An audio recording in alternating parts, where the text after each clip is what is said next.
Guys, welcome to my channel. So today we are going to do class 9 Hindi part 2 in which we will do धर्म की आड़। फिर खुशबू रचते हैं हाथ हाथ दिए जल उठे तथा हामिद खां। और लेखन विभाग में से होगा संवाद लेखन, संदेश लेखन और नारा लेखन। Let's start. सबसे पहले धर्म की आड़। सो पहले हम छोटा सा रिविजन ले लेते हैं इसका। ओके ओके अभी साधारण पहले सबसे पहले याद हो तो साधारण व्यक्ति का आया था, राइट। तो साधारण व्यक्ति का क्या भूल है कि वो जिधर जोत देते उधर झुक जाते। जोत मतलब उधर साथ मिल जाना, ठीक है। मतलब उन लोगों को जहाँ जोत जोत मतलब जहाँ दिया दिखाया जाता है, जहाँ रास्ता दिखाया जाता है, वहाँ वो झुक जाते, वो जुड़ जाते, उन लोगों के साथ जुड़ जाते बिना सोचे कि वो सच है कि नहीं है। अभी चलते पुरजे लोग का क्या दुरुपयोग करते हैं। ये जो चलते पुरजे लोग हैं वो दुरुपयोग करते हैं साधारण साधारण आदमियों का, ठीक है। और हम साधारण आदमी को क्या जान लेना या जान देना वाजिब लगता है धर्म के। हमको अगर कोई पूछे कि आप क्या धर्म के लिए जान दे और ले सकते हो, जो होते हैं साधारण जिनको पता नहीं हो कि धर्म का असली रूप क्या है, वो जरूर हाँ बोलेंगे, ठीक है। तो धर्म के लिए स्पष्ट चिन्ह क्या है उसका, वो है सदाचार और शुद्धाचरण, ठीक है। तभी पाश्चात्य देशों मतलब विदेश, मतलब फॉरेन कंट्रीज, राइट। तो उधर कैसा होता है कि जो गरीब लोग होते हैं वो झोपड़ियों में रहते हैं, वो चूसे जाते हैं, जबकि अमीर लोग वो ऊंची ऊंची अट्टालिकाएं मतलब बिल्डिंग्स, ओके। और वो स्वार्थ सिद्धि का काम करते हैं, ठीक है। स्वार्थ सिद्धि के लिए दूसरे के पास काम करवाते हैं धर्म के नाम पर, ठीक है। हमारे यहाँ क्या है, उन लोगों के वहाँ धर्म पर मार है और हमारे यहाँ बुद्धि पर मार। हम लोग है ना कोई भी सोचते नहीं है, ऐसे ही झुक जाते हैं धर्म के नाम के भी वो सही है कि नहीं है, ठीक है। वो सही है कि नहीं है। फिर हम कैसे ऐसे रॉन्ग धर्म के नाम पर गलत होने वाले काम को हम कैसे रोक सकते हैं। साहस और दृढ़ता के साथ उद्योग होना चाहिए, ठीक है। तो अभी करेक्ट करेक्ट धर्म हमको क्या बोलता है, डूज क्या है और डोंट्स क्या है, ठीक है। डूज कि अपनी मर्जी का धर्म, हम हमारी मर्जी का धर्म रख सकते हैं, ठीक है। व्हाट वी कैन कीप, हमको जो भी हमारे मन चाहे वही धर्म दूसरे के फोर्स से हम नहीं कर सकते, राइट। ओके। ऐसा भी आया था कि धर्म के कारण लड़ाइयाँ हो रही है कि क्या कि ये धर्म को ही मानना है, सिर्फ यही करना है, ऐसा नहीं, जो भी धर्म चाहो वह कर सकते हो। मन का सौदा, धर्म क्या है, मन का सौदा है, आत्मा का शुद्धिकरण है, संबंध है ईश्वर और हमारे से, आत्मा और परमात्मा से, ठीक है। वी डोंट्स क्या, स्वाधीनता को छीनना नहीं है, झगड़ना नहीं है धर्म के नाम पर कि आपको यही धर्म चुनना है, ऐसा नहीं करना। स्वाधीनता छीननी नहीं है, स्वाधीनता मतलब आज़ादी, ठीक है। अभी आते हैं हमारे जो हम जब आज़ाद हुए थे तभी हमारा एक एक कदम था जो मैं पीछे ले जा रहा था, वो क्या था, मौला मौलविया का, ठीक है।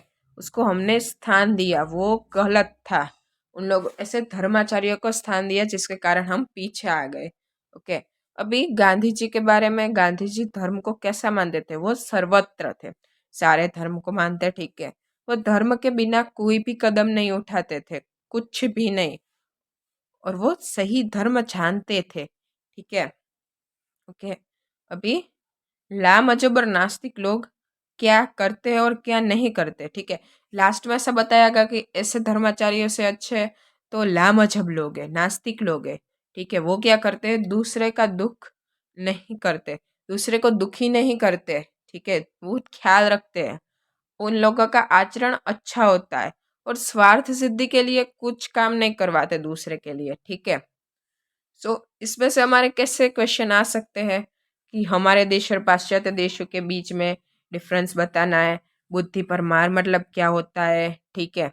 अभी ये जैसे धर्माचार्य उन लोगों से अच्छा कौन है, लामजब और नास्तिक लोग, ठीक है। अभी साधारण व्यक्तियों का क्या गलती है उन लोगों की, ठीक है। फिर धर्म के स्पष्ट चिन्ह क्या है, दैट कैन बी आस्क्ड, ठीक है। फिर हम कैसे ऐसे गलत काम होने को हम कैसे रोक सकते हैं, साहस और दृढ़ता से, ठीक है।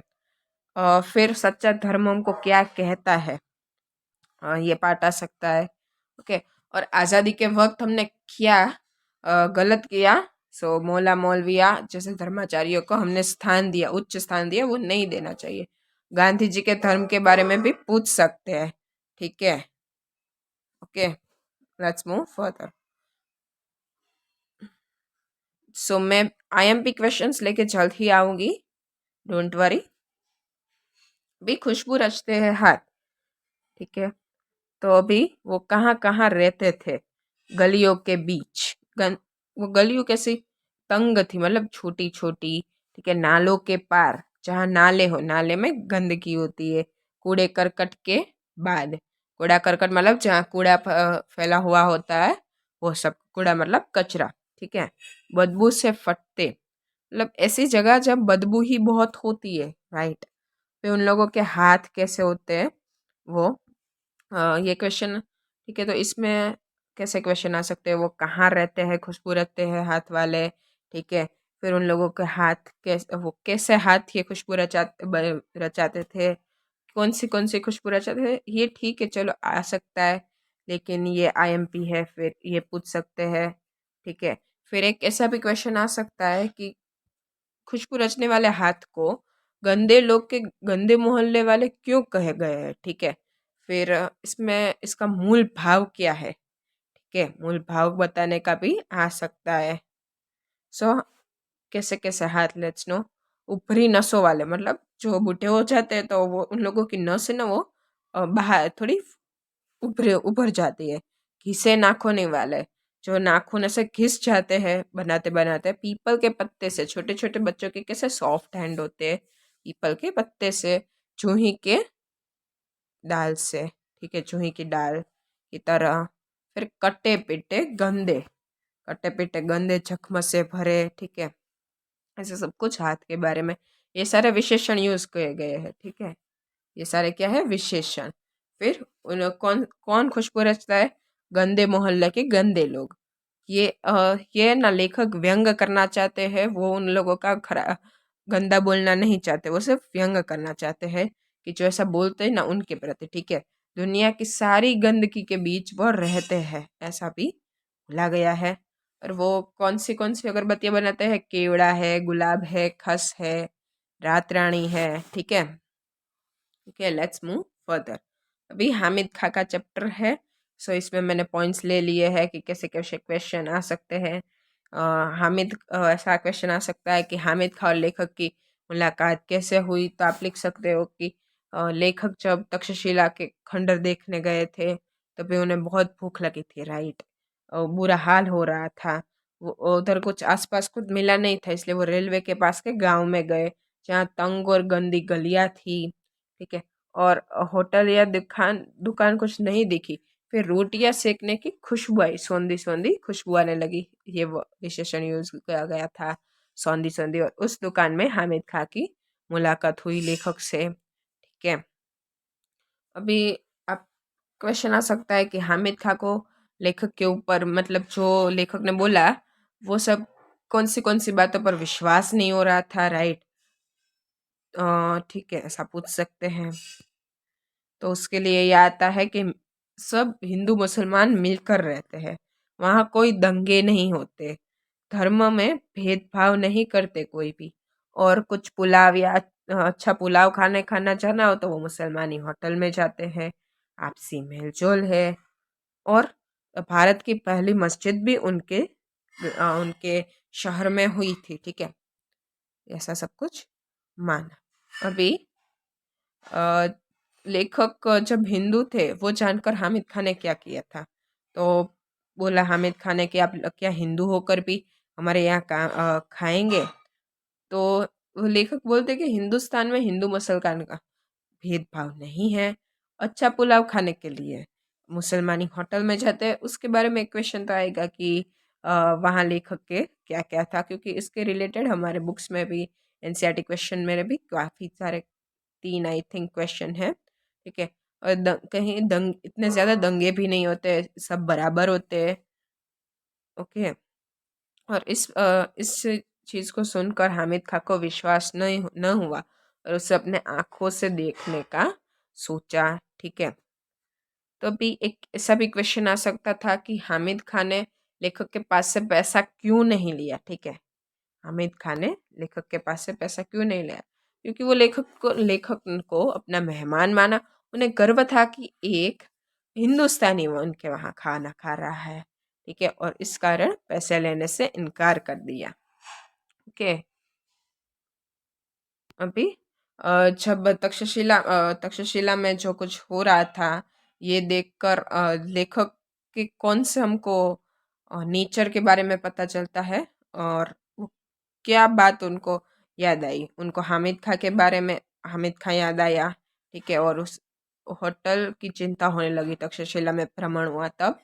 और उनके धार्मिक सहिष्णुता तथा हमदर्दी जैसे उनके नेचर को हम पता चलता है। ठीक है, सो अगर आपको इवन एनसीईआरटी क्वेश्चनरीज याद रखनी हो तो आप इस पॉइंट से याद रख सकते हो। ओके, नाउ कम्स द दिए जल उठे। ठीक है, ये अभी स्टार्टिंग में क्या हुआ था, जो हमारे पटेल जी थे उनका गिरफ्तारी हुई थी, वो क्यों हुए थे। ठीक है, अब जब आंदोलन था तभी कलेक्टर को वहां से भगा दिया था। ठीक है, तो उस कारण उनको जो कलेक्टर था उससे थोड़ा निजी भी था इश्यू, इसलिए उन्होंने पटेल के भाषण में निषेधाज्ञा लागू कर दी और गिरफ्तार कर दिया उसे। अभी उनको न्यायालय में ले जाया गया और उधर उन 8 लाइन का लिखने में सिर्फ 8 लाइन का लिखने में 1.5 घंटा लगा। क्योंकि ऐसा क्यों हुआ, क्योंकि ऐसा कोई कायदा ही नहीं था। तो कोई अगर लॉ नहीं होगा तो कोई सजा भी नहीं होगी, राइट।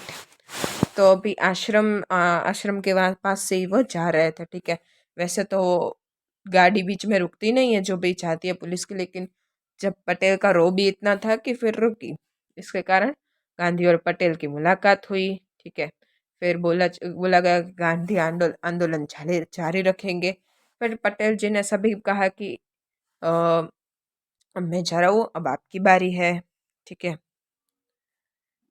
जेल जाने की अब आपकी बारी है। उन्हें लग रहा था कि अभी इन लोगों को भी गिरफ्तार करवा देंगे। ठीक है, अभी दरबार के बारे में बातचीत हो रही थी इधर कि गोपाल दास रविशंकर महाराज, उन लोगों का जो था, उन्होंने त्याग और बलिदान किया। अपने राज्य को छोड़कर सब हमारे जो आज़ादी के काम में समर्पण करने के लिए आ गए। इसमें क्वेश्चन आ सकता है कि त्याग और बलिदान के बारे में हमको कैसे पता चल सकता है। ठीक है, और चैप्टर में से पूरा भी पूछ सकते हैं, ये पूरे चैप्टर में से हमको त्याग, समर्पण तथा बलिदान के बारे में कैसे पता चलेगा। ठीक है, तो समर्पण में हमको बताना है कि कैसे सभी लोग ने गांधी जी तथा पटेल जी, नेहरू जी के ऊपर समर्पण किया था, तथा जो देश का कर रहे थे। ठीक है, जैसे कि गांधी जी, पटेल जी, नेहरू जी, उन लोगों ने देश के प्रति अपना समर्पण दिखाया। ठीक है, और त्याग और बलिदान के लिए हम गोपाल दास तथा रविशंकर महाराज का बता सकते हैं। ठीक है, तो अभी पटेल की गिरफ्तारी के बाद गांधी जी के हाथ में था ये सत्याग्रह। फिर कनकापुर में भाषण देना था उन्हें। ठीक है, लेकिन उन्होंने कैंसिल कर दिया। क्यों ऐसा कैंसिल किया, लेकिन क्योंकि उन्हें लग रहा था कि इधर ना जो ब्रिटिश लोग हैं वो आ जाएंगे और सबको गिरफ्तार कर देंगे। ठीक है, ऐसा उन्हें लग रहा था। और फिर जो एक दूसरे भी चूज हुई थी, जो सागर था, वहां से महिसागर, उधर से नमक उठाने की बात हो रही थी। क्या जो सारे मिनिस्टर्स थे उन्हें ऐसा डर था कि कहीं गांधी जी ऐसा लो कायदा तोड़ ना दे, जबकि उच्च अधिकारी को ऐसा कुछ नहीं हो रहा था। उन्हें लग रहा था कि गांधी जी ऐसा कुछ अचानक काम नहीं करेंगे। ठीक है, तो अभी जो सागर था वहाँ लोग दिए लेकर खड़े रह गए और गांधी, नेहरू तथा पटेल की जय जयकार करने लगे। ठीक है, ओके, नहीं ये पॉइंट कहा था। और जब भी गांधी जी के पार उतरने के बाद, मतलब जो नदी थे वहां से नाव वो इस बाजू आ गई, तो भी सभी लोग इधर दिए लेके खड़े थे। ऐसा क्यों, क्योंकि उन लोगों को लग रहा था कि और भी आएंगे जो गांधी जी का साथ देंगे। ठीक है, तो यहाँ भी वो समर्पण दे रहे हैं अपना। ठीक है, और फिर अ, ये सब का देख कर आपको क्या लगता है कि गांधी जी, उनका नेचर कैसा होगा। ठीक है, उनकी गुणवत्ता हमको बतानी है। धर्म प्रियता है, कर्तव्यनिष्ठ, निष्ठावान, हृदयता, वो सब कुछ उनमें है। ठीक है।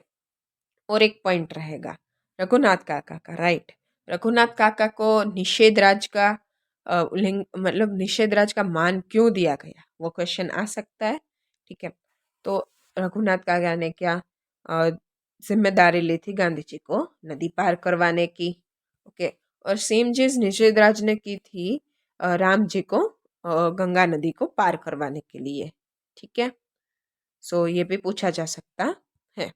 Let's go to Lekhan Vibhag. First is Sandesh Lekhan. So this is some of the important points which can help you to score full.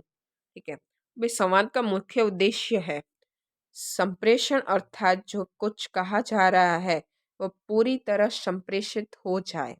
ठीक है। आपको संदेश लेखन से हाफ में छोड़ नहीं देना है, उसे वो टॉपिक को खत्म करना है। जो बात कही जा रही है वो बोधगम्य होनी चाहिए, उसका कुछ मतलब होना चाहिए। ऐसे ही आपको कुछ भी फालतू नहीं लिखना है। ठीक है। संवादों के लिए प्रयुक्त भाषा सरल, सहज तथा पात्रानुकाल होनी चाहिए। पात्रानुकाल मतलब आप अगर देखो, let me give the example. अगर आप एक डॉक्टर के पास जा रहे हो और एक सब्जी वाले के पास जा रहे हो, अगर आप डॉक्टर के पास जाओगे और पूछोगे कि कुछ तो भाव कम कर दो, दवा का इतना क्या ले रहे हो, तो अच्छा लगेगा नहीं। और आप डॉक्टर साहब बोलोगे, भाई समझे वालों का बोलोगे सब्जी साहब, सब्जी वाले साहब कैसा लगेंगे, है ना। भैया बोलेंगे, वो जो सब्जी वाला है वो बीबी जी बोलेगा, मैडम जी बोलेगा। ठीक है। वो कुछ ऐसा ऐसे वर्ड्स, मिस, मिसेस, अच्छा अच्छा नहीं लगेगा। ठीक है। तो वो जो भाषा होनी चाहिए वो सरल सहज होनी चाहिए, इजी होनी चाहिए, मतलब वो मैच होनी चाहिए, सहज होनी चाहिए। ठीक है। और संवादों को छोटे छोटे सरल वाक्यों का प्रयोग, उसमें छोटे छोटे करिए, थोड़ा एक वाक्य हो जाए फिर दूसरे का लीजिए। ठीक है। बहुत बड़ा बड़ा मत लिखिए। अगर आप ऑर्डर्स भी दे रहे हो तो ऐसे ऐसे ऐसे देते मत चाहिए, क्योंकि याद नहीं रहेगी सारे के सारे जो श्रोता है उनको। इस कारण आपको छोटे छोटे में जाना चाहिए। ठीक है। वक्ता ने बोलते समय जिन भाव भंगिमाओं, मौखिक चेष्टाओं का प्रयोग किया गया है उन्हें संकेत रूप में कोष्टक के अंदर लिखना चाहिए। ठीक है। जो भी भाव भंगिमा है, मतलब हमारा जो एक्सप्रेशन है, वो सबको आपको ब्रैकेट्स में लिख सकते हो।